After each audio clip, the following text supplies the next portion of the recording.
カルソニックはレースをはじめとする厳しい実験のフィールドを通じ、人と地球に貢献する先端技術の実現に努めています。車の中もそして外も快適空間でありたい。 We Try Next。 車のための夢ファクトリー、カルソニックです。1966年鈴鹿、日本初のドライバー交代制レースの歴史は市販車による戦いで幕を開けた。やがてこのレースはスポーツプロトタイプでの戦いに姿を変え、80年代中盤にはポルシェ黄金、90年代には国産ターボ全盛期を迎えることになる。そして今年また新たなる展開を迎え、伝統のレースは原点に戻り、いつの時代も熱く長く激しい真夏の鈴鹿、インターナショナル鈴鹿1000キロレース。土屋圭一君に勝ってモーターランドレースレポーターの草壁です。今日はですね、鈴鹿1000キロ、伝統の鈴鹿1000キロ、このレースは1966年に始まって今年で22回目を迎えるという、非常に格式高いイベントなんですね。去年は、SWC が勝っていましたし、その前はやはり耐久のグループ C カーのレースとして、日本に確固たる地位を築いていまし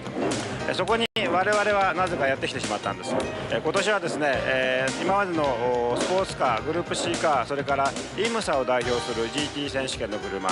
それから、RS、レーシングスポーツカーですね、ちょっと GC カーのちっちゃいやつですけども、それと N1 と、いろんなクラスが混走するレースなんです。そこでですね、我々は3時間耐久レース1位という予選を買ってですね、ちょっと勢いに乗って鈴鹿1000キロ出てしまいましたので、その辺のところもレポートしたいと思います。車は、当然、ノリッピ RX7 なんですが、今回はナイトスポーツ RX7 ということで、ドライバーは水野文則君と、それから私と山崎康美君と3名でとりあえずやってみようと思います。公開練習は昼間もありましたし夜もありましたし、それから予選は昼間だったんですけど、各チームみんなそうだと思うんですけど、この間いろんなトラブルが出ましてですね、今日ウォームアップやってやっと普通になったかなという感じなんです。怖いのはですね、その夜の闇も怖いんですけども、見えないですからね、それも怖いんですけども、やっぱり C カーとかその他の GT 選手権の車の速さですね、これは本当に速くて車が抜かれると揺れるぐらいすごい風圧がかかるんです。その辺も注意してですね、完走すれば絶対いいところ行くと思いますんで、そういう風な作戦でいきたいと思っております。とりあえずですね、1000キロで長いですから、いろんなこと考えながら、十分真夏の耐久レースを楽しみたいなと思っております。世界中からさまざまなカテゴリーのマシンが集結した今年の鈴鹿1000キロでは、まずその顔ぶれを紹介しよう。トップカテゴリーである JSPC クラスにはフロム A 日産 R93CK と、昨年ニスモワークスで JSPC チャンピオンに輝いた R92CP がイタリア日産からエントリー。そしてイムサの GTP ライトで圧倒的な強さを誇るアキュラ NSX スパイスが JSPC クラスとして参戦する。 GT クラスにはアメリカやヨーロッパから強豪が集結。シボレー・カマロやフォード・ムスタングは改造範囲の広いことで知られるイムサ GTO を戦うマシン。マツダ RX7 はワンランク下のイムサ GTU 仕様だが、その性能差は極めて小さい。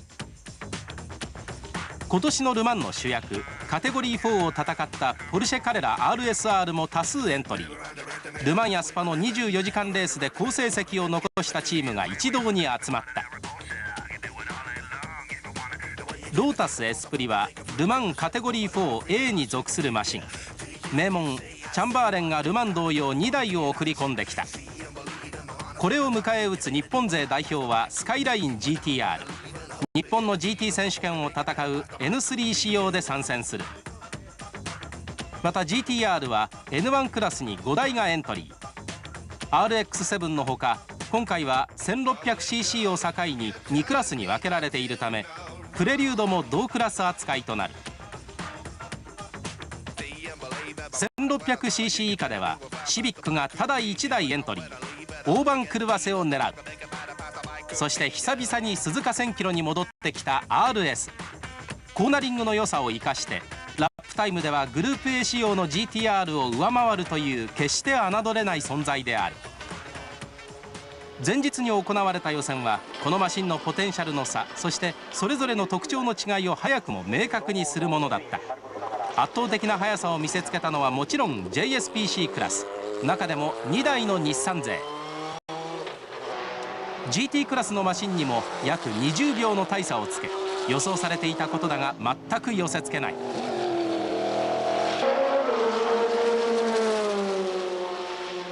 健闘したのは RS 勢。 GT クラスの一角を崩し、最上位チームは総合6番手グリッドを獲得。しかしもともとはスプリント用の RS、 本番では耐久仕様の N1 クラスと激しい順位争いが予想される。そして決勝日、グリッドに並ぶ29台。ポールポジションは予想通り本命と言われるカーナンバー27フロム A 日産。マルティニとフレンツェンがドライブ。2番手にカーナンバー25イタリア日産、和田隆夫と鈴木敏夫、日本人 F3000 ドライバーがコンビを組む。3番手も JSPC クラスカーナンバー49アキュラ NSX スパイス。ではイタリア日産和田選手にインタビュー。1000キロレースのやっぱり総合優勝を狙うのはやっぱグループ C カーですね。フロム A 日産と、それから和田選手、それから鈴木敏夫選手が乗っているイタリアスポーツ日産、そうなんですけど結構速度差がありますよね。危ないですね乗っててもね、ストレートで見えたなと思った C カーが1コーナーになるともうすぐ後ろ来ちゃってるんですよ。後ろだったらいいですけど、それをインさせてくる人がいるでしょう危ないですよね。それで6時間というね、約6時間ですよね、長丁場なんで、和田さんとこもいろいろ作戦もあると思うんですよ。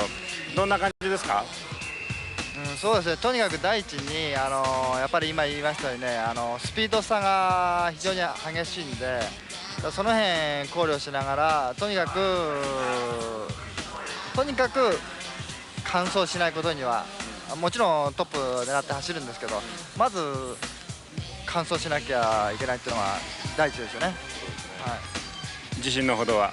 そうですね、車も調子いいですし、速い車って3台しかいないんで3台の争いになると思うんですよね。ですから作戦勝ちのところが勝つんじゃないですか。はい、自信満々の和田選手でしたけども、私もですね、なるべく邪魔しないようにそろそろと、とにかく完走を目指して走りたいと思います。 GT クラスはパワーバーフォードムスタングがトップ。チームオーナーであるレス・リンドレーが自らドライブする。続いて総合5番手にカルソニック GTR、 影山クロスノフ組。そして総合6番手に大健闘カーナンバー 17RS クラスカーグラフィック RT。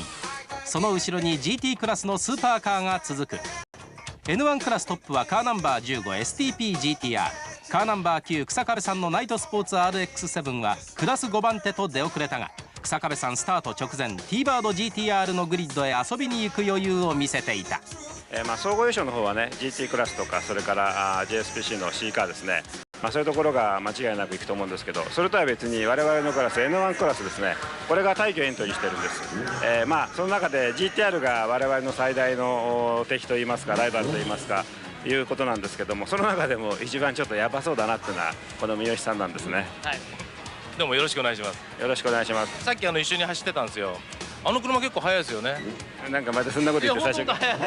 速いなと思って見てたんだけど、持つ？いや、多分ね。持てばいい勝負できるね。でもね、うちもねこれね12時間耐久をね走った車そのものなんですよ。これ優勝者ね。なんかマフラーもついてるよ。マフラー、ノーマルマフラー。それでどこまでいけるかっていうねチャレンジですから頑張りましょう。そうですね。私もですねこの GTR の動向を見ながら行ったり来たり行ったり来たりできたらいいなと思ってますんで、でも久しぶりの選挙ですからね。いや本当にいいですよね、この夏暑いところでね、一汗二汗すごい汗かきますよね。いやもう僕らの夏はこれですよ。いや我々の夏がやっと来たということで、これ頑張ってみたいと思います。スタート直前気温は33度まで上昇。真夏の太陽が鈴鹿に差し込む。大本命は JSPC クラスの2台。しかし50度に達しようとしている路面温度、1000キロの長丁場。加えて言うならばシーカー2台は今季初レース。デイトナ24時間を経験するイムサ勢、そしてポルシェやロータス、ルマンカテゴリー4のマシンが有利とする見方もある。また鈴鹿スペシャリストが揃った RS 勢、長丁場を得意とする N1 勢のクラスを超えた白熱のバトルにも期待したい。耐久の原点に戻った鈴鹿1000キロ、171周先のゴールを目指して一斉にスタート。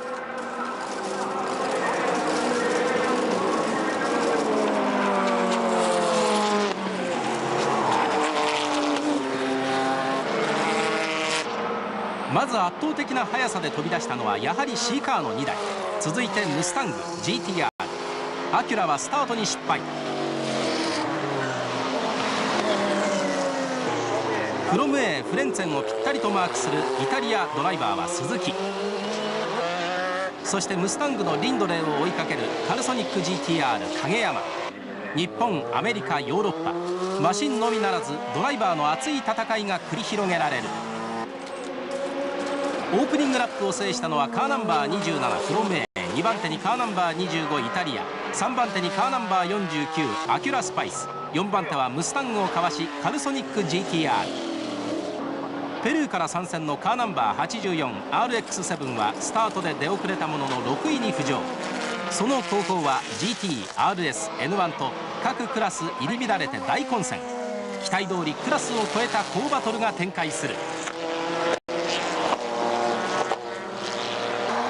カーナンバー9ナイトスポーツ RX7 は2周目総合19番手に浮上。スターティングドライバーを務める水野文則はその後も快調に順位を上げていく。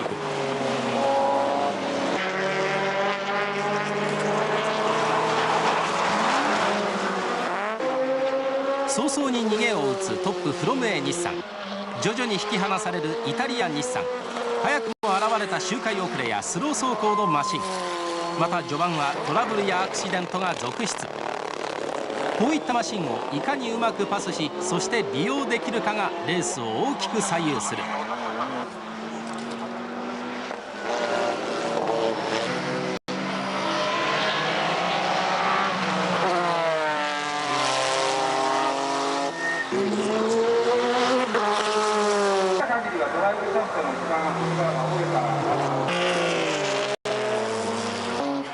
N1 クラス水野選手のドライブするナイトスポーツ RX7 はカーナンバー7ベルディア GTR をパス、クラス2位に浮上。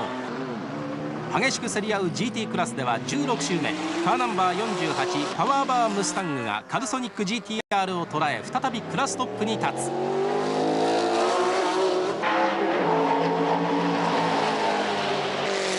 スタートから約50分、トップ争いを演じる JSPC クラスが1回目のピットイン。市販車ベースのマシンに比べ圧倒的にピットインの間隔が短い JSPC クラスだが、コース上で稼いだアドバンテージはすでに順位を不動のものとしている。トップはフロム A、 2番手にイタリア、アキュラは2周遅れの3位、4位には再びカルソニック GTR、 5位にパワーバーアスレチックフードムスタング、6位にカーナンバー37ヨーロッパの名門ロークレーシングのポルシェ。日本の耐久レースの祭典、そして今や世界のスポーツカーレースの夏祭りとなった鈴鹿1000キロ。さまざまなマシンが混走する世紀のバトルロイヤルはさらに激しく、さらに厳しい中盤戦へと突入する。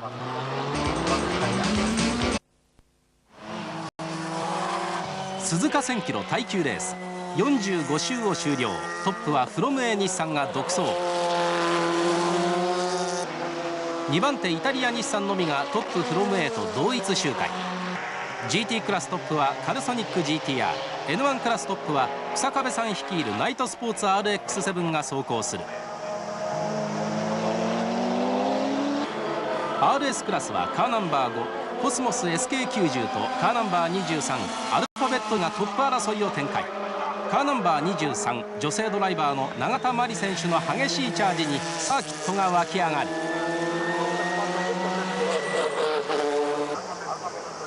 しかしその他のクラスはしばらくの間小康状態。レースは大きな変動もなく周回を重ねてゆく。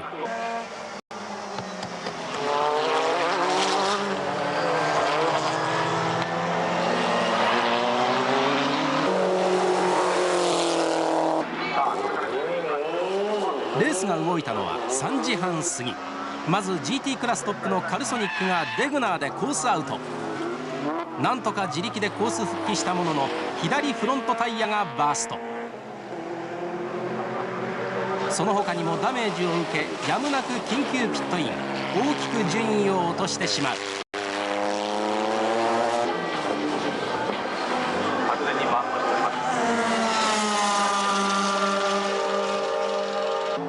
これにより GT クラストップにはパワーバームスタングが返り咲き、その15分後、同じデグナーで今度はイタリア日産がスピンコースアウト。2番手を走るライバルの交代でフロム A は楽な展開。500キロの中間地点では全てのマシンを周回遅れにし、独走体制を確立した。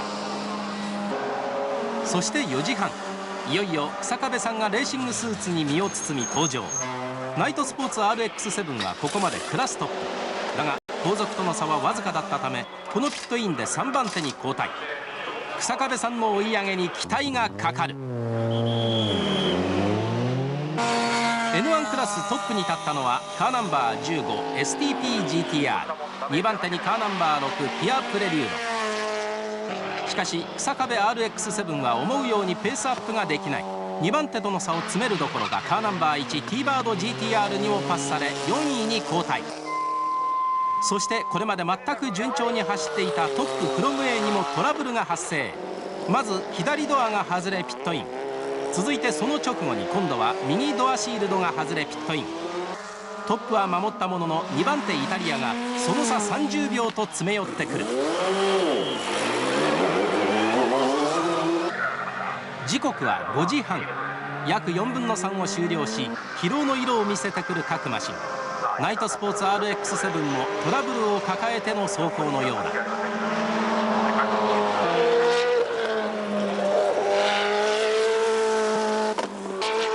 レースは終盤へと突入。西の空に傾き始めた太陽は、これから始まるドラマの予兆だった。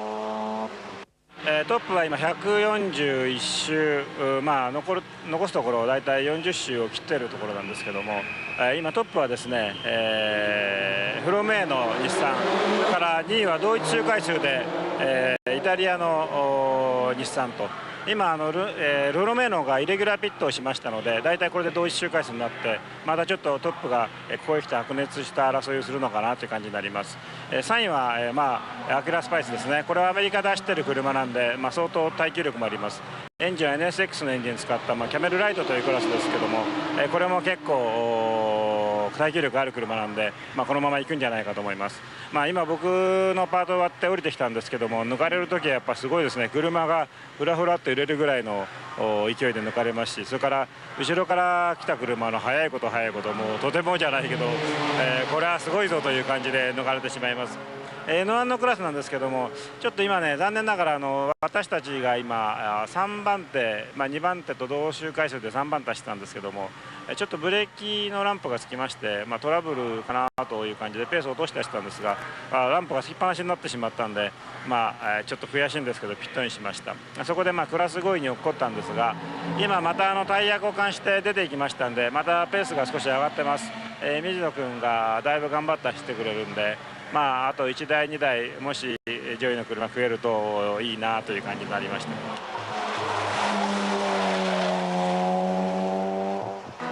そして鈴鹿は夜間走行を前に最後の日の光に包まれる。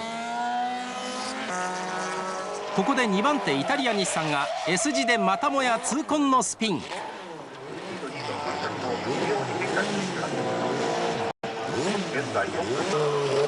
再び楽な展開となったフロム A は余裕を持って最後のピットイン。しかし左フロントタイヤが外れないアクシデント。これによりこのレース初めてトップに立つイタリア、逆に30秒差を追う立場となったフロム A はエースマルティニがドライブ。マルティニは驚異的な速さでイタリアを追い上げ、147周目にはファステストラップをマーク。残り周回数から夜間走行でのトップ争いは間違いないものと思われた。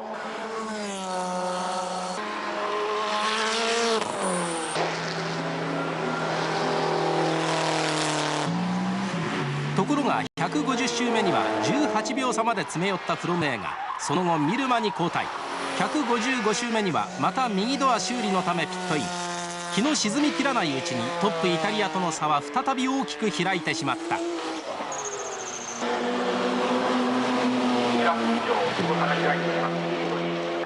そして迎えた鈴鹿1000キロ名物の夜間走行。暗いコースにマシンのヘッドライトが流れていく。イタリアに周回遅れにされフロム A マルティニも戦意喪失。スローペースで確実に周回を重ねる。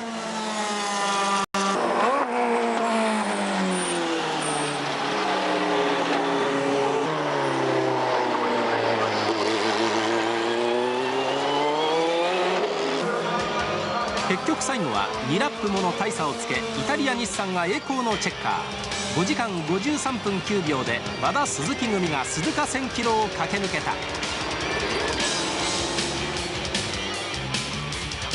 GT クラス優勝はパワーバームスタング、2位にコールアルバラ中谷組のポルシェ、3位に寺田太田ランゲバーグ組のロータスエスプリが入賞。 RS クラスは混戦を制して鈴木富田近田組が優勝。 N1 クラスは岡本元義組が栄冠を勝ち取った。我々はですね、残念ながらやっぱり先ほどのイレギュラーピットが、ちょっとたたりまして、残念ながら5位に終わっちゃったんですけど、耐久レースやっぱり真夏の暑い時にですね、耐久レースやるっていうのは何て言いますか、我々にとっても非常に夏の風物詩といいますか、そういう感じがあります。筑波のナイター耐久に続いてですね、鈴鹿に来れて良かったなと思います。しかもですね、とっても暑いとお思いでしょうけども、クールスーツのおかげでですね、非常に快適なドライブができました。ちょっと車のトラブルがあったんですけども、それほど疲れないでケロッとしてられるのも、クールスーツのおかげです。クールスーツ様々でした。これからまた耐久レースいろいろあると思うんですけど、皆さんもそういう目で見てもらうとまた面白いものがあるんじゃないかなと思います。私もですね、チャンスがありましたらまたこういう耐久レースぜひ出たいと思います。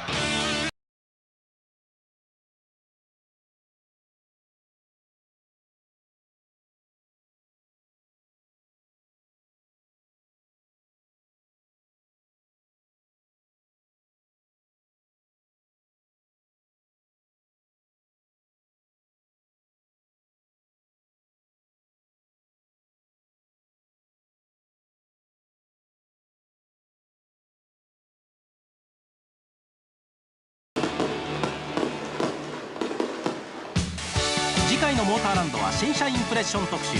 注目の日産スカイライン、マツダランティス、ユーノスロードスター 1.8 リッターです。どうぞお楽しみに。今週のプレゼントは日本物産株式会社よりスーパーファミコン用ソフトスーパー F1 サーカス2を3名様に差し上げます。ご覧の宛先まで